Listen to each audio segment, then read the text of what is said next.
esta reunión clínica se origina en un caso clínico y me parece que el mérito está dado por la infrecuencia y potencial gravedad de su patología. Se trata de un paciente que me fue referido por el doctor Rodrigo García el año 2021, por ahí por el mes de junio o julio. En ese momento, el paciente de sexo masculino tenía 52 años y consultaba por entopsias, fotopsias y visión borrosa de su ojo derecho. La agudeza visual mejor corregida era de 0,5 parcial, paciente miope con un equivalente esférico de -5 aproximadamente. Y en el examen que se describía en la ficha aparecía una turbidez vítrea, básicamente dada por células en el humor vítreo. Y el paciente traía además, en su primera visita conmigo, una ecografía hecha por el doctor, que se describía como normal, excepto por la presencia de vitreitis. Cuando examiné la primera vez al paciente, además de lo descrito, se apreciaban depósitos de un aspecto blanco cremoso subretinales, bien pequeños, aproximadamente de un quinto diámetro papilar, ovalados y mínimamente sobrelevantados, que estaban distribuidos en el polo posterior y un poco hacia nasal.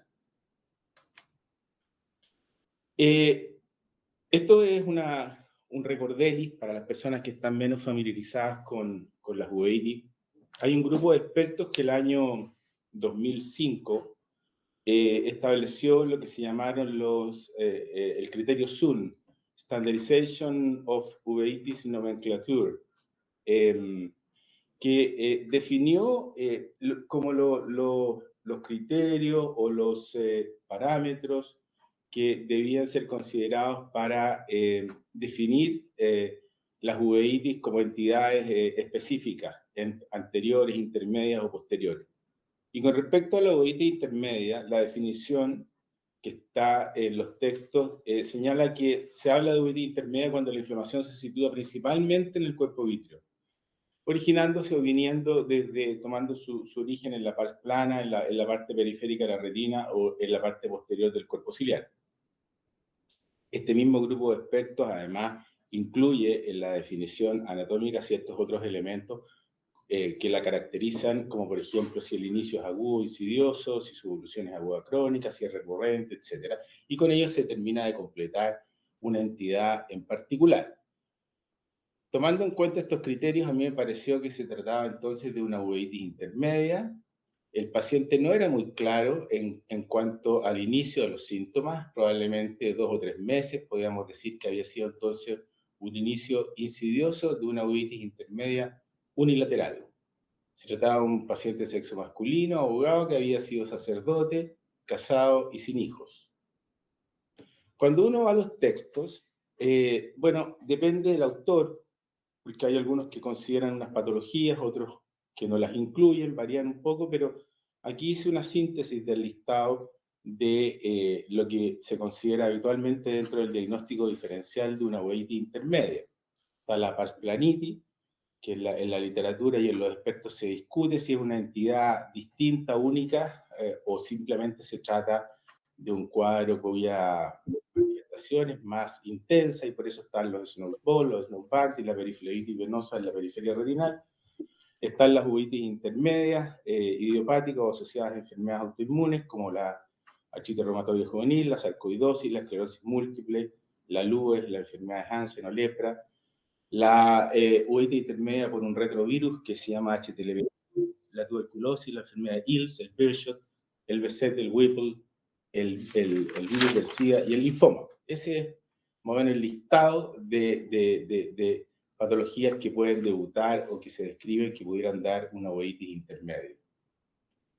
Hay 3 patologías que en Chile no se han descrito, que se pueden descartar casi de plano, que son la lepra, la enfermedad de Whipple, que es por un bacilo, y la uveitis intermedia por HTLV1, que es la única de estas 3 que yo he visto, porque en algunas partes de Japón es endémica. Se asocia además a ciertos tipos de leucemia y linfoma y a una forma de mielitis. Las 3 se pueden diagnosticar por PCR. La LUES, que es la gran simuladora, cuyo diagnóstico es relativamente simple porque un RPR puede permitir su pesquisa y confirmatoriamente un FTABS. La esclerosis múltiple, que hay que pensar en la historia clínica, los síntomas neurológicos, puede estar o no asociada a neuritis óptica, a pesar de que los 3 casos de otitis intermedia que yo he visto que debutaron con una otitis intermedia y terminaron siendo una esclerosis múltiple, no tuvieron en su evolución nunca neuritis óptica. El diagnóstico es mediante resonancia y estudios de autoanticuerpos del líquido cefalorraquídeo. La enfermedad de SED hay que recordar que es una vasculitis de predominio arteriolar obliterante, tiene signos y síntomas sistémicos, las aftas son, digamos, prácticamente indispensables en el cuadro clínico. La geografía ayuda mucho a caracterizar el tipo de arteritis y de vasculitis que hay y ayuda también la presencia del antígeno HLA-B51. La sarcoidosis, el diagnóstico definitivo es mediante la biopsia, pero se puede sospechar con una enzima convertidora elevada, con un TAC de tórax alterado, y en el ojo, en realidad puede dar una otitis anterior, posterior, parointermedia, más pleomórfica. Más o menos característicos son los exudados perivasculares en cerote de vela y los granulomas que pueden estar presentes en distintas partes de las estructuras del ojo. El Birdshot es una enfermedad rara. En este momento estamos viendo una paciente acá en la clínica. Es muy llamativo en estos pacientes con Birdshot la nixtalopia, la deficiencia de visión nocturna. Ayuda muchísimo al diagnóstico, además de las características que están en la retina, que son lesiones coroides despigmentadas y planas, la presencia de un HLA-A29 que está presente en el 90% de los casos y en distintas etnias. No varía mucho eso con respecto a otras etnias, a diferencia de otros antígenos HLA. La achiteromatoidea juvenil, en orden de riesgo, la que tiene mayor riesgo de compromiso ocular es la oligoarticular, un 50% a lo largo de la evolución haría en uveitis. La poliarticular, que tiene un compromiso de más de 4 articulaciones, el 40%, y la achiteromatoidea sistémica tiene menos riesgo de compromiso ocular. Es más frecuente en mujeres y el diagnóstico ayuda mucho la presencia de autoanticuerpos de tipo ANA. La TB, que es bastante polimorfa, me ha tocado ver varios casos a lo largo de los años de TB y su presentación en realidad no es muy característica desde un punto de vista de la semiología ocular y la sospechamos porque de rutina pedimos el cuantiferón y un estudio tórax. La enfermedad de ILS es un desafío, me parece a mí, diagnóstico. Estamos viendo a un paciente aquí en la clínica con el doctor Sack. Me parece a mí que un elemento a considerar en la enfermedad de ILS es la vasculitis periférica isquémica que da, pudiendo haber o no hemorragia vitreoretinal. Muchas veces se asocia a un cuantiferón positivo.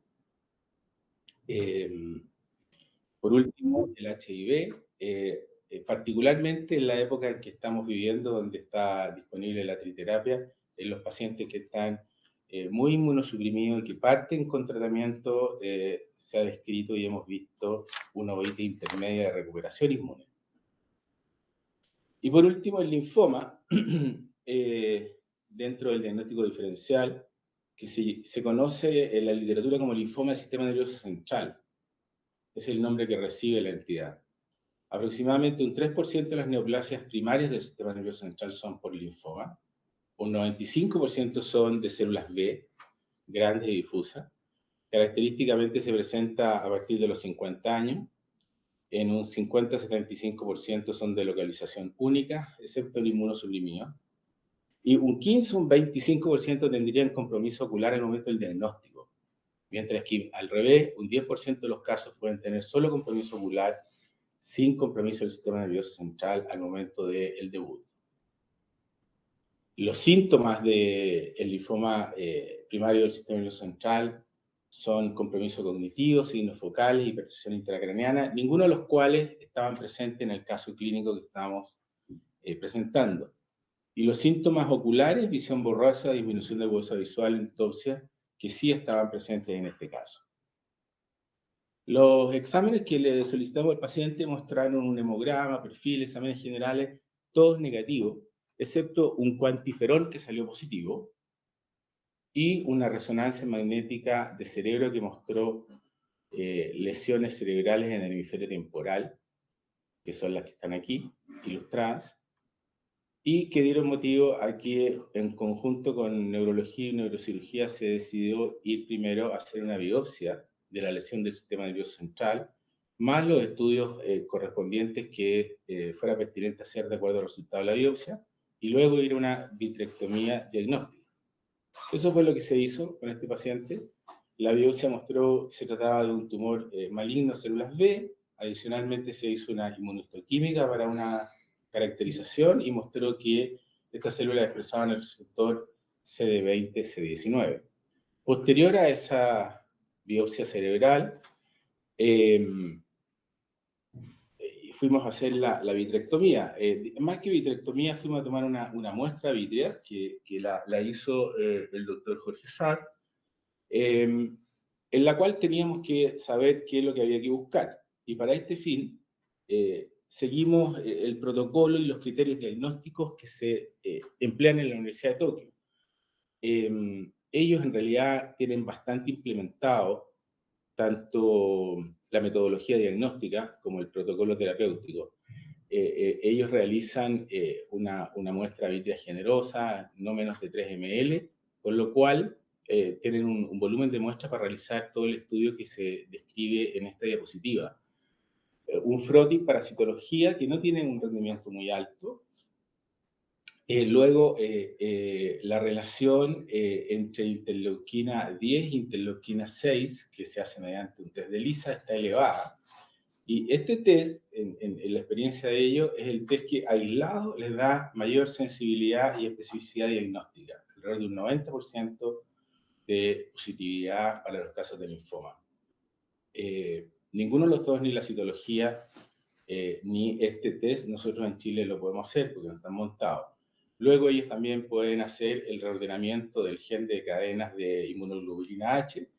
Y por último, la citometría de flujo, que sí está disponible en nuestro medio, que usando anticuerpos monoclonales nos permite identificar la presencia de receptores en linfocitos que en orden de frecuencia de expresión en la patología, el más frecuente es el CD20, CD19, después las cadenas kappa lambda, CD3, CD19, por último CD4, CD8. De manera que en ese orden se van haciendo la búsqueda de estos marcadores.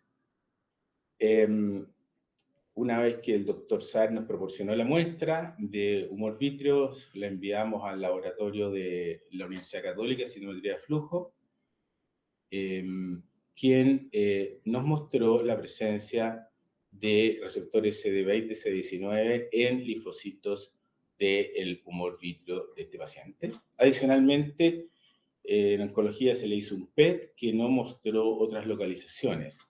Y aquí puse ojo porque el PET no mostró la localización ocular del tumor, sí la del sistema nervioso central.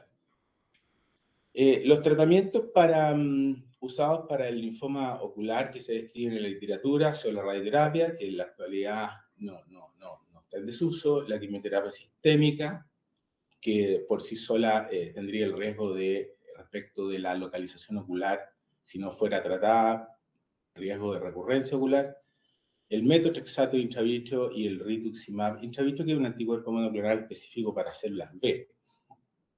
Nosotros nos seguimos, en este caso, a realizar en este paciente el protocolo que se hace en la Universidad de Tokio, que consiste en la administración de metotrexato intraocular.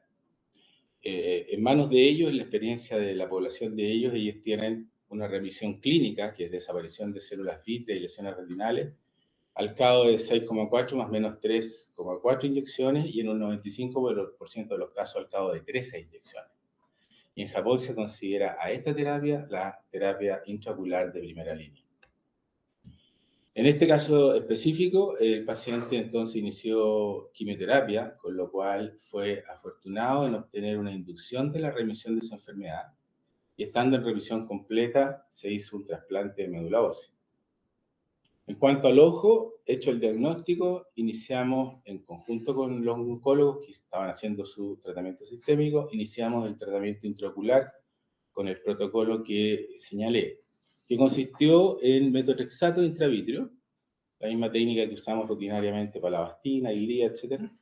En este caso, la dosis que se usa son 400 microgramos en 100 microlitros, Y el protocolo es bastante largo porque exige hacerlo 2 veces por semana el primer mes, luego una vez por semana durante 8 semanas y luego una vez al mes por 9 meses.